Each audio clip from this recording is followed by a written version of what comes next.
Hello my dear students, welcome to my channel Triyasha study centre. Friends, তোমরা যারা একাদশ শ্রেণীতে ছিলে তোমরা উঠে গেলে দ্বাদশ শ্রেণীতে। তোমাদের এই বছরটা তোমাদের কাছে ভেরি ভেরি ইম্পর্টেন্ট। তোমরা একাদশ শ্রেণীতে যেভাবে পড়ে এসছো সেইভাবে পড়াশোনা করলে কিন্তু ক্লাস 12-এ তোমাদের ভালো রেজাল্ট হবে না। ক্লাস 12টা তোমাদের খুব ভালো করে তোমাদের পড়তে হবে। তাই বন্ধুরা বলছি, তোমরা যারা একাদশ থেকে দ্বাদশ শ্রেণীতে উঠেছো, তোমাদের আজকের আমি ইংলিশের দেখাচ্ছি, দেখতে পাচ্ছ একটা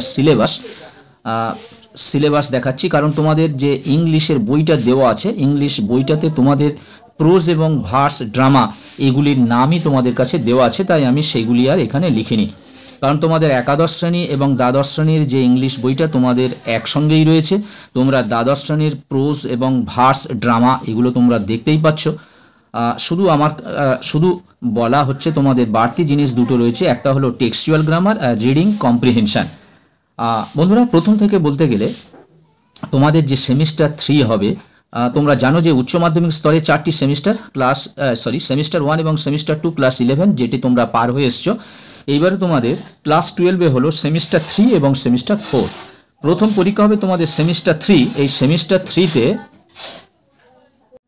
বন্ধুরা এখানে দেখতে পাচ্ছ যে সেগমেন্টগুলো লেখা রয়েছে। এখানে সেগমেন্টগুলো হলো তোমাদের প্রোজ অর্থাৎ গদ্য, ভার্স পদ্য, ড্রামা নাটক, টেক্সচুয়াল গ্রামার এবং রিডিং কম্প্রিহেনশন।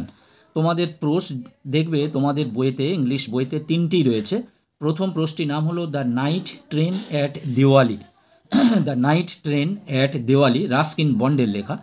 তারপরে দেখবে স্ট্রং রুটস হলো APJ Abdul Kalam. Strong roots হলো এপিজে আব্দুল কালাম এবং এ রুম অফ ওয়ান্স ওন, এটি ভার্জিনিয়া উলফ। এই 3টে তোমাদের প্রোজ রয়েছে। আমি আগামীকাল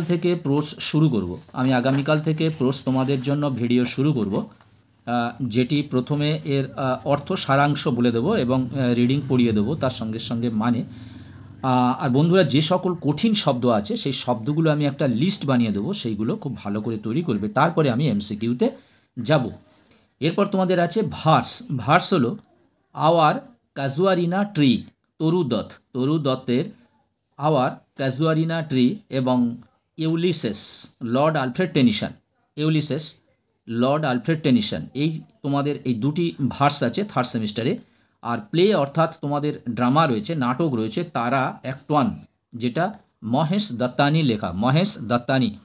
যাই হোক, এই কটি আমি লিখিনি, তার কারণ হলো তোমাদের বইতেই রয়েছে। তোমরা এখনই ভিডিও দেখার সঙ্গে সঙ্গে তোমরা বইটি ভালো করে ফলো করো, তোমাদের থার্ড সেমিস্টারে এই কটি রয়েছে। আর এখানে এটা নিশ্চয়ই বুঝতে পারছো, টেক্সচুয়াল গ্রামার মানে তোমাদের বই থেকে, তোমাদের যে বই রয়েছে এই বই থেকে কিন্তু ন্যারেশন, ভয়েস ট্রান্সফারেশন আর যা কিছু আছে, গ্রামার পোর্শন যা কিছু আছে তোমাদের ওখান থেকেই আসবে, টেক্সচুয়াল গ্রামার থেকে। আর রিডিং কম্প্রিহেনশন মানে একটা আনসিন আছে, আনসিন তোমাদেরকে দেবে। তোমরা যেরকম 10-এ করে এসছো আপডেট ঘটনা, সেগুলো প্যারা উল্লেখ করে দেবে এবং তার থেকে উত্তরগুলো তোমাদের লিখতে হবে। এরপরে চলে এসো সেমিস্টার 4। তোমাদের সেমিস্টার 4-এ দেখতে পাচ্ছ যে প্রোজ, ভার্স, ড্রামা, নন টেক্সচুয়াল গ্রামার এবং রাইটিং। তোমাদের সেমিস্টার 4-এর আমি নামগুলো এখন বলছি না।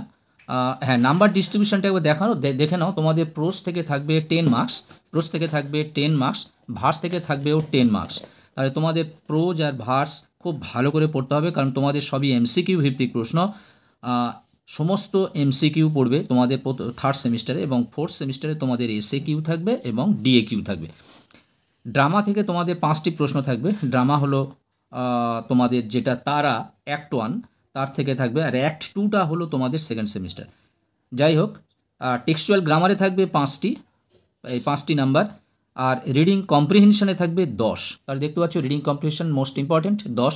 তাহলে তোমাদের কাছে প্রোজ, ভার্স এবং রিডিং কম্প্রিহেনশনটা সব থেকে বেশি নাম্বার, এখানেই থাকছে 30 নাম্বার। আর ড্রামা আর টেক্সচুয়াল গ্রামার মিলে 10 নাম্বার। বন্ধুরা, এই ছিল তোমাদের আজকের ইংলিশের সেমিস্টার 3। তোমরা বই থেকে প্রথম থেকে পড়তে শুরু করে দাও। তোমাদের যে প্রথম গল্পটি আছে অর্থাৎ প্রোজটি রয়েছে the night train at Diwali, এর সারমর্মটি হলো যে লেখক যখন কলেজে পড়তেন, দেহরা থেকে দিওয়ালিতে যেতে খুব সংক্ষেপে বলছি আমি, 2 থেকে 3টে লাইনের মধ্যে দিওয়ালি যে স্টেশন আছে ওই স্টেশন থেকে প্রায় জঙ্গল শুরু হবে, সেখানে একটি মেয়ে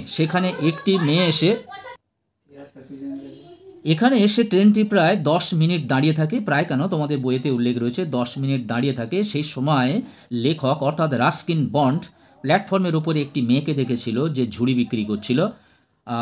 সেই মেয়েটিকে এক কথায় বলা যায় যে লেখকের চোখে লেগেছিল এবং সে তার কাছ থেকে ঝুড়ি কিনতে বাধ্য হয়েছিল। কিন্তু নেক্সটবারে যখন সে ফিরে আসার পথেও তার সঙ্গে দেখা হয়েছিল, কিন্তু লেখকের সেই মেয়েটার কথা বারবার মনে করত, সেই স্টেশনে ঝুড়ি হাতে থাকা মেয়েটি। তার দৈহিক বর্ণনা সব কিছু দেওয়া আছে, কিন্তু সেগুলো আমি আর বলছি না। তারপরে কলেজে যখন ছুটি পড়েছিল, সামার ভ্যাকেশান পড়েছিল, তখনই আবার লেখক সেই পথেই গিয়েছিল। তার উদ্দেশ্য ছিল সেই মেয়েটিকে দেখার এবং তার সঙ্গে আরও ভালোভাবে সাক্ষাৎ করার, কিন্তু সেখান থেকে আর মেয়েটির সঙ্গে তার দেখা হয়নি। তবুও সেখান থেকে মাঝে মাঝে সে মামার বাড়িতে যায়, কিন্তু সেই মেয়েটির সঙ্গে আর দেখা হয় না। লেখক তার জন্যে সেই স্টেশনের দিকে তাকিয়ে তখনই দেখে স্টেশনটাই পুরো ফাঁকা, কিন্তু সেই মেয়েটিকে আর দেখা যায় না। বন্ধুরা, এই হচ্ছে কি গল্পটা, এটাকে বাড়িয়ে ডিসকাস করে গল্পটি তোমাদের তৈরি করা হয়েছে। এরপরে তোমাদের রয়েছে স্ট্রং রুটস। এপিজে আব্দুল কালামের বায়োগ্রাফি দেওয়া আছে, অটোবায়োগ্রাফি। তিনি তারই গল্পটা লিখেছেন, তার জীবনের কথা তিনি লিখেছেন, সেটি আমরা পরে আলোচনা করব। আমরা প্রথমে the night train at Diwali এই গল্পটা আগামীকাল থেকে পড়তে শুরু করব। তোমাদের যদি ভিডিওটি ভালো লাগে অবশ্যই তোমরা চ্যানেলটি সাবস্ক্রাইব করে নাও এবং বন্ধুদেরকে লিঙ্ক বেশি বেশি করে শেয়ার করো। আজকের মতো ভিডিওটি রাখলাম, আবার কথা হবে নেক্সট ভিডিওতে আগামীকাল। তোমরা সবাই ভালো থাকবে, সুস্থ থাকবে, সকলের জন্য রইল অল দ্য বেস্ট।